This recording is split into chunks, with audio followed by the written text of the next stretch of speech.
at this. Look at my beautiful new housing development.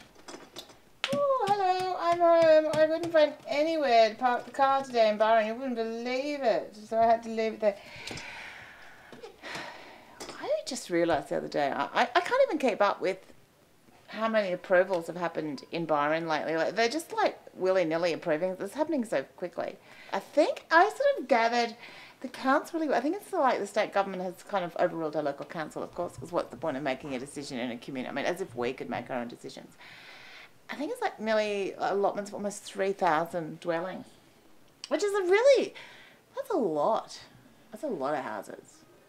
And I suppose if, I sort of was adding up, like not even thinking about the housing, just forgetting about the people and actually just thinking about the cars, right? If you say you have 3,000 new dwellings and each house has at least 2 cars, you can't say 1 because like in most places have at least 2 and sometimes 3 or 4. So I'm going to just say 2, right? So that would make 6,000 cars. And take into account on Newingstyle Road, there's also something like 17,000 cars use that road a day already, which is, and I don't think that's even its average. That's not like tourist time. So just say you've got 6,000 extra cars wanting to use that road. And even if they actually, like, get on that road, like, even if you had to go, imagine, it'd be so busy to get on the road 7, particularly at Christmas time. Like, if you wanted to get milk, you'd have to go on, like, Tuesday to get back by Thursday with the milk. There's, like, no way. And your kids would be foaming at the mouth from eating dry Weet-Bix for 2 days.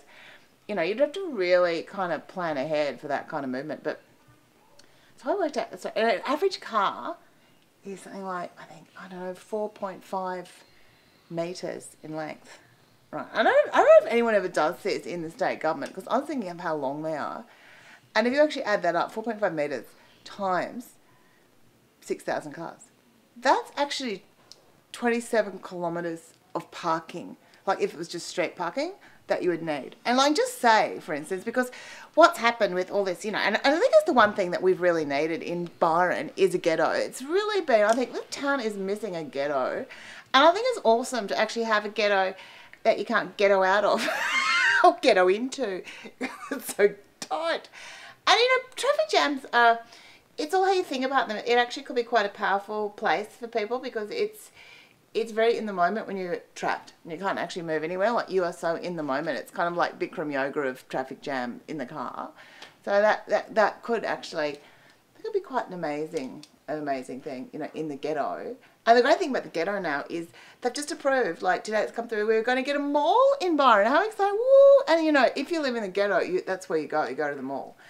But you're going to have to go there in the car. I think the problem for people trying to get from the ghetto to the mall is going to be, you're just not going to be able to get your car through. It's just not going to happen. I just think it's going to be a real problem. So I have actually done some creative thinking because I think what's happened is a bit of creative thinking not happening. Like the koalas, they keep getting mentioned and I'm all for the koalas. And I do think we have to take a little bit of a leaf out of the koalas book or the koalas tree in that koalas don't use cars, and they're quite sustainable.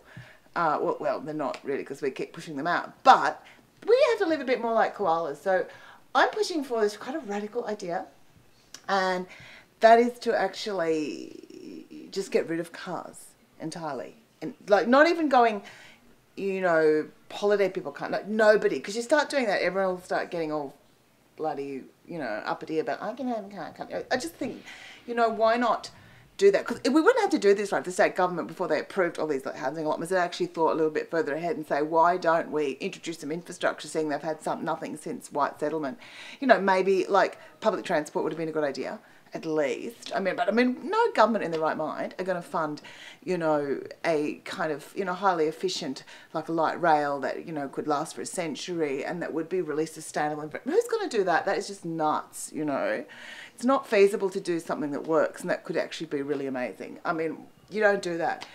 So now we're going to have to do these more radical notions, which is my going without a car. And I just think we could actually involve tourism. Like you could get woofers, because they'll need someone to stay. And they could stay out at the ghetto. And you could just ride them into town, like piggyback them. They could piggyback us in. And, it kind of works. It's kind of nice, human contact. And you wouldn't even need, like, if he has no cars at all, you wouldn't even need streets. So you could mall the whole of Byron could be a mall. It'd be amazing. And you know, you could have like doors at the front. It could all be air conditioned, because that's how we would cope with the global warming. We'll just air condition the whole place. And you get like such a big rise in menopausal tourism. All the middle-aged women will be there. And who spends the most? Menopausal hot women in a cool environment. They will go ballistic. I should be on council because I really have a vision. But you know, I do feel like this, so I just do think, you know, we've got to start thinking this way. So I've even got a slogan. It's called, it's easy to be carefree when you're car free. Hey? How good is that? Anyway, that's just my ideas, you know, because I just don't think it's going to work, because it's not going to happen. Oh, I want to get, oh, it's very, I don't know what happened to her. See, look, you can't, this whole one per, oh, that's, you can't drive like that. That's rude. Off you go. Oh, hello. Oh, no. Parking. We wouldn't even have any problem with DUI anymore, would you? Because people would be walking.